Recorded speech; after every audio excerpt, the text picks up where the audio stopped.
ஒரு படிக்காத மேதை. இந்த படிக்காத மேதை யார் என்றுதான் இந்த செய்தி தொகுப்பில் நாம் காண இருக்கிறோம். படிக்காத மேதை என்று சொல்லும் பொழுது பூக்கடை ரவி. இவரை பற்றி சொல்ல வேண்டுமென்றால் தருமபுரி நகராட்சியில் 2 முறை நகரமன்ற உறுப்பினராகவும் தற்பொழுது ஔவையார் அரசு மகளிர் மேல்நிலைப் பள்ளியில் பெற்றோர் ஆசிரியர் கழக பொருளாளராகவும் இருக்கிறார். இத்தனை புகழுக்கு சொந்தக்காரர் பூக்கடை ரவி. இவரின் ஒரு செயல்பாடு பற்றி தான் நாம் இந்த நிகழ்ச்சியில பார்க்க இருக்கிறோம். இந்திய திருநாட்டின் 69வது குடியரசு தின விழா ஔவையார் அரசு மகளிர் மேல்நிலைப் பள்ளியில் நடைபெற்றது. இந்த விழாவில் பள்ளியின் முப்பெரும் விழாவாக கொண்டாடப்பட்டது. இந்த நிகழ்ச்சியில் பூக்கடை ரவி பேசும் பொழுது, கல்வி பண்ண முடியும். 500 கோடி வச்சுருந்தா கல்வி பள்ளி சொன்னா கல்வி வராது. எதுக்கு சொல்றேன்னா, நான் 1ஆம் கிளாஸ் கூட படிக்கல, 3 முறை கவுன்சில் ஆனேன். எங்கன்னா மீட்டிங்க்கு போனா எல்லாம் பேனா பென்சில் வச்சு எழுதுவாங்க. நான் எதை எழுதுறது, பட்சத்தை எழுத முடியும். சும்மா ரொம்ப கேவலப்பட்டு அச்சிங்கப்பட்டு ரொம்ப இப்போ பண்ணிட்டேன். அதனால அந்தந்த மாணவர்கள் எந்த மாணவர்கள் காலையில் 5 மணி 4 மணிக்கு எழுந்து படிக்கின்ற எண்ணம் படிக்கிறாலோ அந்த மாணவியை சாதிக்கலாம். மாணவி சாதிச்சா தான் அந்த வீட்டுக்கு பெருமை. அந்த வீட்டுக்கு பெருமைனா 10 பக்கத்து வீட்டுக்கு அதுக்கு முடியல. இன்னைக்கு அந்த 1 பவுனோ 1/2 பவுனோ இன்னைக்கு கொடுக்குறேன். வருங்காலத்திலையும் அதே மாதிரி +2 10 மாணவர்களுக்கு 1 பவுன் தங்க காசும், 10th ஃபர்ஸ்ட் மாணவர்களுக்கு 1/2 பவுன் தங்க காசும் இடையிலே ரிசல்ட் வந்து உடனே கொடுத்துன்னு சொல்லி ஆசிரியர்களுக்கு அழகாக பேசினார். நான் 1ஆம் வகுப்பு கூட படிக்கவில்லை. பல நிகழ்ச்சிகளை கலந்து கொள்கின்ற பொழுது எனக்கு அவமானமாக போய்விடும் என்று சொன்னார். தமிழகத்தை ஆண்ட முதலமைச்சராக இருந்த காமராஜர் அவர்களும் படிக்கவில்லை என்பதை நீங்கள் மறந்துவிடக் கூடாது. படிப்பதினால் அறிவு பெற்றோர் 1000 உண்டு, படிக்காத மேதையிலும் பாரியர்கள் உண்டு என்று சொல்வார்கள். படித்தவர்கள் எல்லாம் படிக்காத மேதையிடம் கைகட்டி வாழுகின்ற நிலையும் இருந்து கொண்டுதான் இருக்கிறது. படிக்காதவன் உயர்ந்த இடத்திலே இருக்கிறான், படித்தவன் அவனிடத்திலே வேலை செய்து கொண்டிருக்கிறான். படித்தவன் படித்து உயர்ந்து வாழ்க்கையில் தன் நிலையை உயர்த்திக் கொள்ள வேண்டும். இங்கே வாழ்க்கையில் முக்கியம் படிப்பு என்று சொன்னார்கள். சான்றோர்களை பற்றி ஒரு நிமிடம் நீங்கள் சிந்திக்க வேண்டிய நேரம் இது. நம்முடைய பெற்றோர் ஆசிரியர் கழக தலைவருடைய மகள் தற்பொழுது மருத்துவ படிப்பை படித்துக் கொண்டிருக்கிறார், MBBS.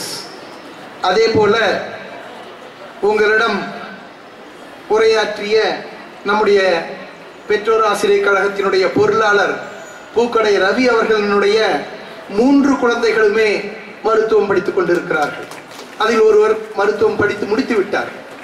இதை எதற்காக சொல்கிறேன் என்று சொன்னால், தன்னுடைய குழந்தைகளை வளர்த்து அவர்களை சான்றோர்களாக்கிய அந்த பெருமைக்குரிய அவர்கள் கரங்களால் நம்முடைய பள்ளியினுடைய 10ஆம் வகுப்பு மற்றும் 12ஆம் வகுப்பிலே முதல் மதிப்பெண் பெற்ற மாணவர்களுக்கு சிறப்பு செய்யப்படுகிறது.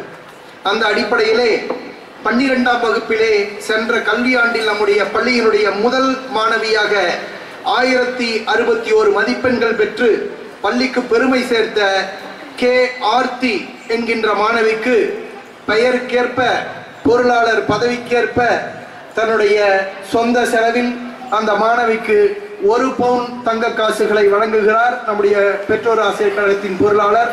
அதை வழங்குமாறு பெற்றோர் ஆசிரியர் கழக தலைவர் அவர்களை அன்போடு கேட்டுக்கொள்கிறோம்.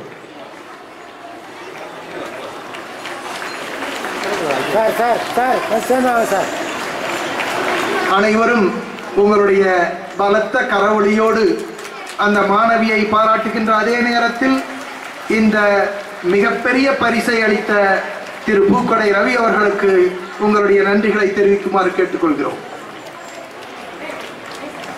25,000 மதிப்புள்ள 1 பவுன் தங்க காசு.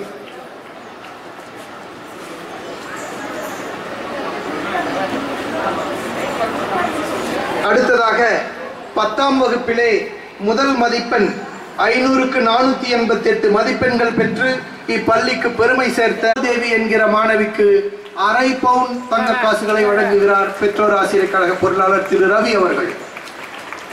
சுமார் 13,000 மதிப்புள்ள பொருட்களை வழங்கிய அவருக்கு உங்கள் அனைவரின் சார்பாகவும் ஆசிரியர் பெருமக்களின் சார்பாகவும் பள்ளியின் சார்பாகவும் மனமார்ந்த நன்றிகளை உரித்தாக்கிக் கொள்கிறோம். தேங்க்யூ அப்படின்று பேசுகிறார்.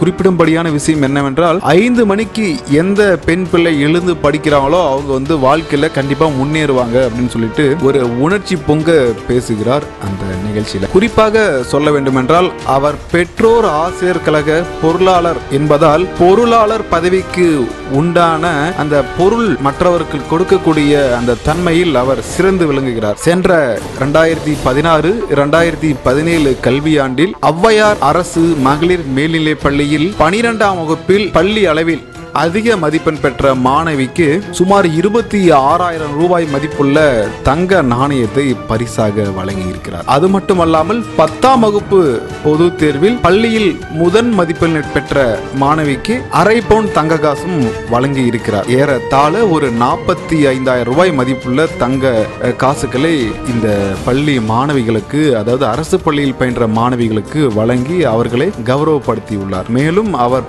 இந்த நிகழ்ச்சியில் பேசும் பொழுது ஒவ்வொரு வகுப்பில் படிக்கும் மாணவிக்கும் பள்ளியில் அதிக மதிப்பெண் பெற்றால், அதாவது வகுப்பில் அதிக மதிப்பெண் பெற்றால் அவர்களுக்கும் தொடர்ந்து இது போல தங்க காசுகள் வழங்கப்படும் என்று தெரிவித்துள்ளார். சொந்த பணத்தில் அரசு பள்ளி மாணவிகளுக்கு தங்கங்களாக வழங்கி வருகிறார் பூக்கடை ரவி. இந்த பின்னணிக்கு காரணம் தனக்கு அன்று கிடைக்காத கல்வி, அன்று அவருக்கு மறுக்கப்பட்ட கல்வி கற்காத காரணத்தால் அவர் இன்று பட்ட அவமானங்களும் ஏமாற்றங்களும் தான் இன்று அரசு பள்ளியில் படிக்கும் மாணவர்களுக்கு வரக்கூடாது என்ற நோக்கில் அவர் அரசு பள்ளி மாணவிகளை ஊக்குவிக்கும் நோக்கில் தங்க நாணயங்களை வழங்கி வருகிறார். காமராஜர் மாணவர்கள் பசியால் வாடக்கூடாது என மதிய உணவு திட்டத்தை கொண்டு வந்தார்.